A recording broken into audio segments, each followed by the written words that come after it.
Et nous voilà à bord de la MG4 standard. Comme vous pouvez voir, donc la thématique est un petit peu différente au niveau de la tablette ici. Donc on enlève les warnings. On a bien le chauffage, donc sur la Luxury, on tape ici et on a accès en fait au chauffage. Sur celui-là, on tape ici et on a accès au chauffage. Voilà. Donc petit conseil au passage pour ceux qui ont des problèmes de buée, il suffit tout simplement de mettre dans cette configuration et logiquement vous n'aurez pas de buée, tout simplement. D'ailleurs, regardez, hein, les vitres sont bien dégagées de toutes parts. D'ailleurs, pour avoir les rétroviseurs dégivrants, il suffit de cliquer sur dégivrage arrière et automatiquement vous allez avoir le dégivrage des rétroviseurs. Donc, pourquoi cette vidéo? Vous avez été très nombreux à la demander, tout simplement parce que vous me demandez en fait mon avis concernant la MG4 avec l'offre à 99 € par mois. Et 99 € par mois, en fait, c'est ni plus ni moins une très bonne affaire. Allez, je vous explique tout ça en détail. Cette MG4 est la version standard qui existe donc à 99 € par mois. Enfin, qu'on peut trouver sur le site internet et notamment chez certains concessionnaires qui jouent le jeu. Alors, comme vous pouvez voir ici, nous avons donc pas comme sur la Luxury qui a ici les clignotants. Là, par contre, vous avez des ouvertures, vous voyez, qui facilitent en fait la pénétration dans l'air. Voilà, et qu'on retrouve effectivement de l'autre côté. Regardez, voilà les ouvertures. Donc, voilà ce qu'il faut savoir. Mais pas que, parce que vous avez aussi donc les clignotants qui passent ici. D'ailleurs, on voit un peu l'ampoule. Sinon, l'éclairage reste à LED. Donc, toujours de bonne qualité avec le Seek Vision, comme vous pouvez voir. Donc, ça fonctionne. C'est juste une histoire de clignotant ici qui passe ici et là. Vous avez tout simplement une petite bande noire. Voilà la différence avec la Luxury pour la partie avant. Également au niveau des ailettes, ça sera beaucoup plus discret. Ici c'est ouvert constant et notamment sur la Luxury où vous avez ouverture et fermeture électrique des volets, donc pour un meilleur refroidissement de l'intérieur, mais aussi pour des performances énergétiques.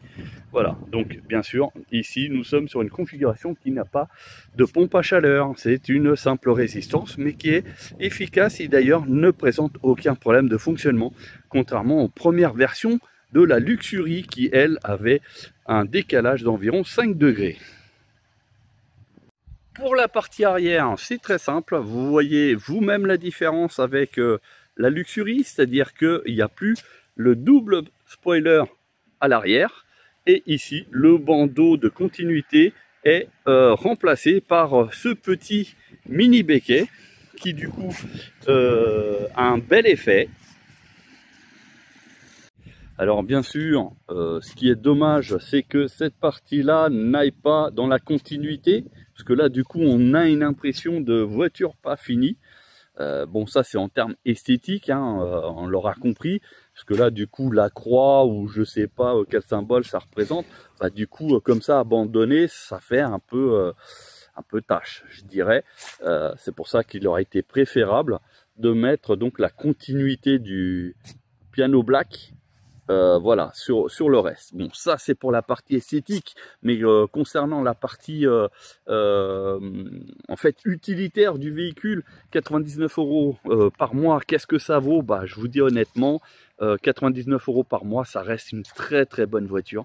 Voilà, c'est vraiment comparé à la concurrence, ce que propose par exemple une Spring ou une ID.3.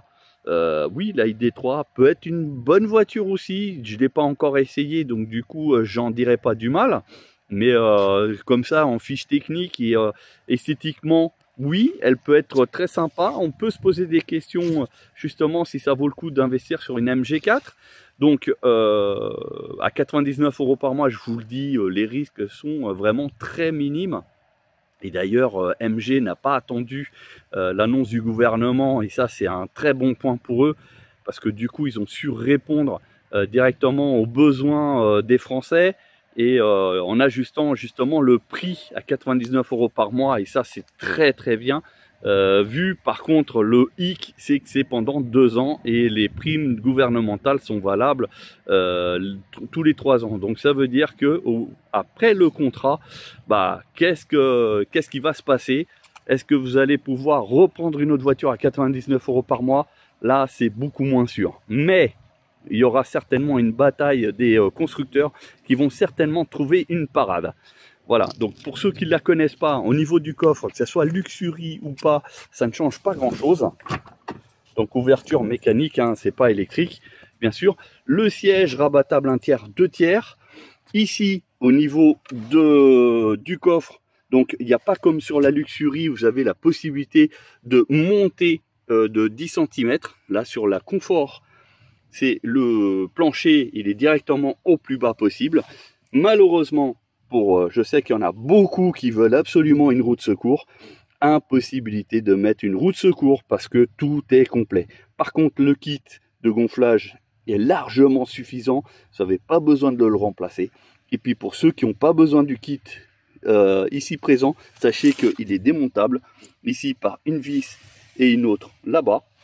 Vous démontez et vous pouvez de quoi ranger quelques petites bouteilles ou alors carrément autre chose. Voilà, donc ça c'est pour la partie du coffre, avec ici un petit rangement. De ce côté, il n'y en a pas. Voilà. Même les volants, ils ne distinguent pas de différence avec la Luxury. Même la texture, elle est de très bonne qualité.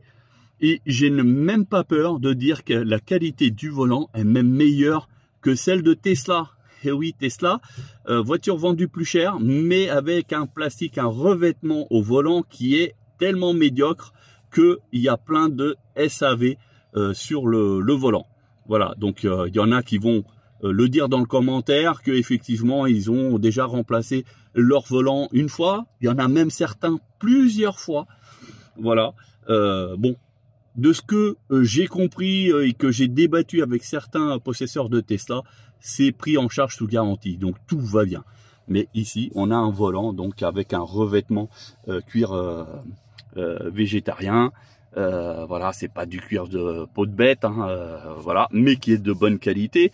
Au niveau instrumentalisation, il n'y a rien qui différencie avec la Luxury. La seule différence qu'il y a avec la mienne, qui est la Luxury, c'est ici, vous voyez là, c'est en tissu, et là aussi, ainsi que ici. Sinon le dessin du siège est exactement le même, et on a donc du tissu partout. Ici, je ne sais pas pourquoi ils ont mis un insert en cuir, je ne sais pas. Moi j'aurais bien vu par exemple un insert couleur de la voiture par exemple. Ça aurait été un petit peu plus fun et ça aurait donné un petit peu plus de couleur dans la voiture qui est quand même assez sombre de l'intérieur. Voilà. Mais sinon, elle fait très bien son job et c'est ce qu'on lui demande. Autre particularité, et certains ne l'auront pas remarqué, c'est ici au niveau du rétroviseur. Il est très grand et sympa, mais par contre, il n'est pas automatique. Donc si vous voulez mettre en mode nuit, regardez, vous avez la petite molette qui est ici, qui est manuelle. Voilà, donc ça c'est la petite partie que beaucoup n'ont pas remarqué. Et malheureusement, donc ici, les miroirs sont n'ont pas d'éclairage. Et je ne me rappelle plus sur la Luxury si c'est éclairé ou pas. Pour le reste, au niveau de l'infodivertissement, très peu de changements. Toujours accès au CarPlay et Android Auto filaire. Donc vous êtes obligé de brancher un câble et là vous avez accès sans aucun problème. Au niveau du câble, c'est très simple. Vous le branchez sur la prise ici. Donc vous ne pouvez pas vous tromper, c'est impossible. Et l'autre, vous avez une prise USB-C qui vous permet éventuellement de rajouter donc un chargeur pour le téléphone ou autre. Malheureusement, sur cette version, vous n'avez pas le chargeur à induction, malgré qu'il y ait l'emplacement. Mais pour ceux qui sont un petit peu geeks, il existe des kits qui vont parfaitement à la place. Donc vous démontez ici, hein, c'est très facile à démonter. D'ailleurs, aussi, hein, autre chose, vous avez ici le trou là. C'est-à-dire que le câble que vous mettez ici, que vous branchez là, vous pouvez le faire ressortir ici. Ce qui fait que vous pouvez poser votre téléphone tout en ayant le câble qui passe par là, ce qui peut éviter au téléphone de glisser. hein, d'ailleurs, et avoir accès au CarPlay. Donc le CarPlay, bien sûr, il est d'origine. Au niveau des menus, il n'y a pas de gros changements. Bien sûr, vous avez le V2L qui est équipé, qui vous permet de brancher un aspirateur, enfin tout ce que vous voulez, jusqu'à 2500 watts maximum. Je vous déconseille d'atteindre le maxi, hein, même 2000 watts suffisent. Et vous avez accès, vous voyez ici, à toute la partie donc consommation, etc. Au niveau du graphique, comme sur la Luxury. Donc, en termes de visibilité, la seule partie qui va changer, c'est qu'elle n'a pas le GPS. Donc, vous serez obligé d'utiliser le Android Auto ou le CarPlay. Donc, si vous avez un Apple, Android Auto pour les appareils Android. Ça, vous l'aurez compris. Le chauffage, donc, est à la place du GPS. Donc, du coup, ici, on a l'affichage.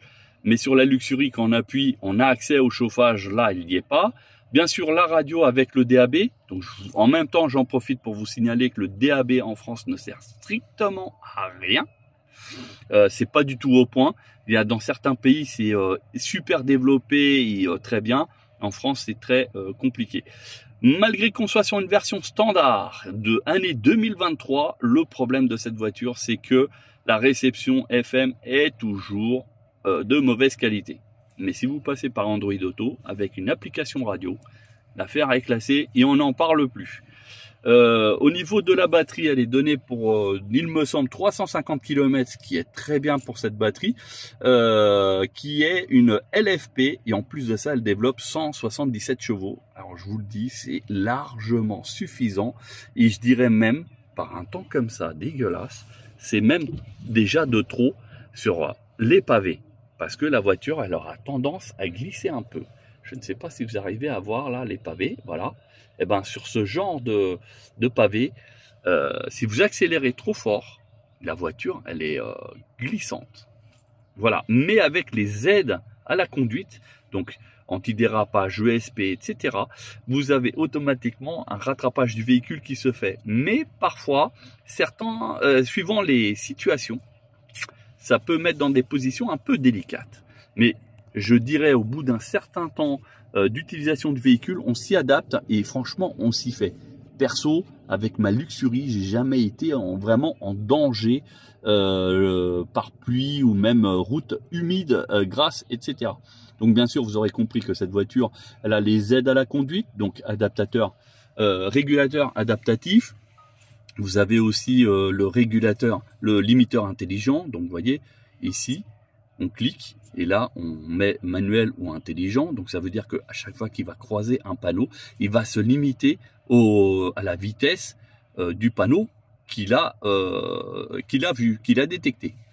Le régulateur de vitesse, donc en ACC ou en TJA. Donc le TJA, c'est tout simplement qu'il va suivre et il va rester sur la voie.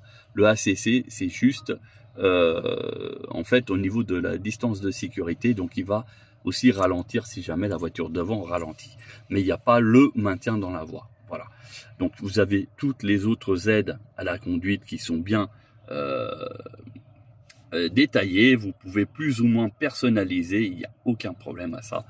Voilà. Il y a même un mode remorquage. Donc ça, c'est plus un mode si jamais vous avez une remorque. Donc effectivement, sur cette voiture, vous pouvez tracter jusqu'à 500 kg. Donc une petite remorque bagagère, voire même un attelage pour transporter des vélos. C'est exactement jouable. Au niveau des aides à la conduite, bah, je vous les remets. Tac. C'est ici. Oh non, ça c'est pas les aides, c'est les modes de conduite. Vous avez un mode neige qui est très intéressant pour ceux qui sont éventuellement en zone de montagne ou carrément les personnes qui ont un peu du mal avec la neige et le verglas. Donc vous avez un mode neige, vous avez un mode éco, un mode normal, un sport, mais aussi un personnalisé sur la version standard. Et oui, n'oublions pas que nous sommes sur la version entre guillemets bas de gamme de chez MG. Et vous voyez, on a même un mode personnalisé. Je vais même cliquer tout à l'heure dessus. Au niveau récupération d'énergie, on a du faible, du standard, du élevé et du adaptatif. Et puis bien sûr, on a un mode économie d'énergie. Alors l'économie d'énergie, très bref, ça ne sert à rien de l'activer en hiver parce que automatiquement il va brider les performances du chauffage. Donc pour le coup, ça peut être une bonne option entre deux saisons et puis l'été. Mais en hiver, je vous le déconseille. Après, bien sûr, si vous êtes dans le sud, de la France, effectivement, vous n'avez pas un froid comme dans le nord. Donc automatiquement, il y a des chances que vous puissiez l'utiliser. Donc au niveau de la personnalisation du mode de conduite, vous voyez, là tout est en normal. Mais vous avez la possibilité de personnaliser. C'est-à-dire que là, on met par exemple en mode éco en termes de puissance. Une direction confort, donc ça veut dire qu'elle sera moins dure, mais si je la mets en sport, elle sera très dure. Voilà. Force exercée au niveau de la pédale, donc là en confort, ça veut dire que la pédale, je vais pouvoir l'enfoncer de quelques centimètres et ça ne va pas partir très rapidement, alors qu'ici à peine on caresse la pédale et la voiture elle va partir. Et en niveau récupération d'énergie, on peut donc favoriser faible ou aller même jusqu'à l'adaptatif. Adaptatif, en fait, ça va être très simple, c'est par rapport à votre conduite. S'il détecte que vous êtes à plus de 90 km/h, automatiquement, il va mettre en faible. Et quand vous êtes que en ville, donc à des faibles vitesses, il va mettre en élevé. Voilà. Donc, c'est plus ou moins adapté à votre conduite. Mais ça se passe très bien. MG Pilote, donc c'était tout ce qui était aide à la conduite. Hein, voilà. Donc ça, on avait vu. Les commodités, normalement, ça ne change rien. Donc c'est tout ce qui est les touches du volant. Donc ici, vous voyez les étoiles là, étoile là-bas, étoile ici. Donc ça correspond à ces étoiles là. Voilà. Donc ça veut dire que à gauche, c'est pour ouvrir le menu rapide d'un geste. Donc c'est en fait le MG Pilote, si je dis pas de bêtises. Et là, la touche de droite, elle a été configurée pour la climatisation. Sinon, il y avait la possibilité avec la source.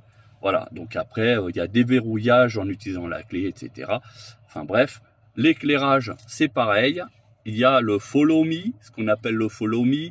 Voilà, toutes les informations et sécurité. Donc là, si je veux arrêter la voiture, parce que là, la voiture, elle est en route, hein, vous voyez, tout est allumé. Je veux l'arrêter, regardez. Paf. C'est ici que ça se passe. L'autoradio, enfin, l'écran de l'autoradio reste allumé. C'est seulement quand je vais verrouiller le véhicule que automatiquement la tablette s'éteint. Donc là, il y a la radio hein, qui est en route. J'ai effectivement baissé et du coup, on n'a pas... Enfin, je veux dire, il n'y a pas besoin de éteindre comme certains veulent faire, éteindre l'autoradio. Si vous voulez vraiment l'éteindre, vous appuyez longtemps ici. Et là, effectivement, l'autoradio est éteint. Pour rallumer la voiture, regardez, je vais juste exercer un poids là-dessus. Donc, il y a un détecteur qui a détecté automatiquement. Regardez, c'est en train de s'allumer. Voilà. Toute la voiture, elle vient de s'allumer. Là, elle est juste, entre guillemets, prête à partir. Je ne pourrais pas sélectionner de vitesse, d'ailleurs. Regardez, vous voyez? Parce que là-bas, il dit qu'il faut que j'appuie sur le frein. Mais, sinon, elle est déjà prête pour, en fait, à aller dedans, appuyer sur le frein, mettre la vitesse et on part. Voilà, beaucoup de réglages. Donc là, on y était. Après, on a beaucoup de réglages. Donc vous voyez ici le Bluetooth, etc. Enfin bref, c'est une voiture. Et puis vous avez même le manuel d'utilisation dans le véhicule qui est ici. Donc du coup, c'est vrai que les voitures de maintenant, il n'y a plus de notice d'emploi, etc. Tout est directement sur la tablette de la voiture. Alors, sur ce que j'ai vu sur cette standard, il y a un avantage. Regardez, le feu anti-brouillard arrière, on l'a ici, mais on a également ici. Sur la version Luxury, il n'est que là. Là, sur la standard, il est ici. Voilà. Donc là, on est en R16 ou R17, je ne sais plus. Attendez, on va essayer de voir si j'arrive à voir système. Parce que j'appuie pas. Voilà, on est sur la R16. Voilà. Donc, sachant que nous sommes au mois de novembre 2023, donc je pense que c'est la version en cours, hein, parce que la voiture, elle a été livrée. Non, elle a été livrée avant cet été. Voilà. Donc, bon, elle n'a pas été encore en révision. Elle a seulement 10 000 km, hein, donc voilà, c'est très bien. Donc, résultat des courses, que j'en pense de cette voiture, pour 99 €, c'est très bien. C'est une très bonne voiture, elle est très bien équipée. Perso, moi je sauterais sur l'occasion. Voilà, parce qu'il n'y a pas de concurrence directe à cette MG4. Parce qu'après, prendre une Spring à 99 € par mois, honnêtement, entre nous, qui prendrait une voiture qui est ultra limitée en termes d'équipement, en termes de sécurité, parce que n'oublions pas qu'elle n'est pas 5 étoiles au crash test, contrairement à cette MG4 qui est 5 étoiles. Vous pouvez aller regarder sur le site Euro NCAP. Test de sécurité européen, je parle. Voilà, donc pourquoi acheter une Spring au même prix? Argumentez-moi directement dans les commentaires. Vous êtes libre, il n'y a aucun problème, mais argumentez. Parce que perso, il faudra me faire comprendre pourquoi j'aurais pas un CarPlay par exemple, j'aurais pas le régulateur et limiteur de vitesse intelligent, enfin toutes les aides, maintien dans la voie, etc. Enfin, et puis surtout, chose aussi à ne pas oublier, c'est que là on est sur du 5 places, même si là il n'y a pas le troisième appui-tête, hein, parce qu'on n'a pas forcément besoin, mais ça reste un 5 places, contrairement à la Spring qui est seulement une 4 places. Voilà. Donc, lâchez-vous dans les coms. Moi, pour moi, je vous donne mon opinion, hein, qui n'engage que moi, bien sûr. Cette MG4, voilà, à la date d'aujourd'hui où je vous parle, novembre 2023, il n'y a aucune concurrence directe à cette voiture. Donc, pour moi, c'est la voiture vraiment qui vaut vraiment le coup. Il n'y a pas trop de risques. Moi, pour ceux qui ont suivi, vous avez vu que moi sur la Luxury, donc fin 2022, j'ai eu énormément de problèmes. Donc la voiture elle a 1 an, j'ai eu énormément de problèmes. D'ailleurs, j'ai fait une vidéo qui a fait donc un petit peu les soucis de la MG4 de façon générale. Même si j'ai pas eu tous les problèmes, je vous ai tout mentionné. Aujourd'hui, 1 an que la voiture est sortie, il y a plus de 80% des problèmes qui ont été résolus par des mises à jour, par des correctifs. Voilà, donc MG par contre là-dessus a été un peu long pour ressortir un peu tout ça, mais ils l'ont fait. Il reste encore des progrès à faire, mais voilà, il faut laisser le temps pour qu'ils le fassent. Et notamment, j'ai prévu une vidéo qui va vous ressortir tout ça. Voilà. Et je dirais même pour ceux qui pensent qu'ils n'ont pas de budget supérieur à 99 €, je vous le dis, sans langue de bois, si vous comparez avec votre voiture thermique, que vous avez automatiquement des frais de carburant, d'entretien, parce que les vidanges, etc. Bah, si vous mettez un petit peu le budget du carburant dans votre crédit, automatiquement, vous pouvez peut-être passer à la version supérieure, peut-être la confort, ou voire même la luxury. Et oui, parce que vous avez des gens qui ont un budget de 200 € par mois de carburant seul, et donc au lieu de, parce qu'en prenant un crédit sur la voiture, bah, du coup vous injectez ces 200 € mensuels dans la voiture, sachant que le plein d'électricité sur une MG, à la date d'aujourd'hui, suivant bien sûr votre opérateur d'électricité, vous en êtes à peu près à 10 € par plein. Et oui, donc je vous laisse au défi de mettre 10 € de carburant dans une voiture thermique et de me dire combien de kilomètres vous réalisez. Voilà. Donc je pense qu'on a fait le tour sur les avantages et les inconvénients de la Standard, avec aujourd'hui le seul point noir, c'est que vous arrivez à la sortir à 99 € par mois, donc sur un contrat a priori qui est de 2 ans, sachant que les aides de l'État ne sont accessibles que maintenant tous les 3 ans. Donc ça veut dire qu'une fois que le contrat est terminé, bah, qu'est-ce qui se passe? Quelle est la solution qu'on peut vous apporter pour avoir éventuellement une autre voiture à 99 € par mois? Et dans le calcul que je vous disais de mettre les 200 € de plus, donc vous voyez que vous pouvez arriver à 299 € par mois, et là vous aurez peut-être accès à la luxury. Voilà, donc bien sûr, hein, privilégiez plutôt un crédit qu'une LOA, ça c'est le conseil que je vous donne, parce que l'avantage c'est que si jamais la voiture pour une raison X, elle vous prend la tête ou vous voulez vous en séparer, bah, au moins elle est à vous, vous pouvez la vendre quand vous voulez.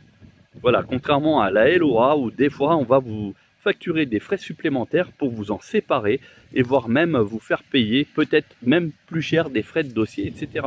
Voilà, si cette vidéo vous a intéressé, n'hésitez pas à liker, mais surtout à vous abonner parce qu'on aura d'autres contenus et donc ça pourra vous intéresser. Sur ce, bonne journée et à bientôt.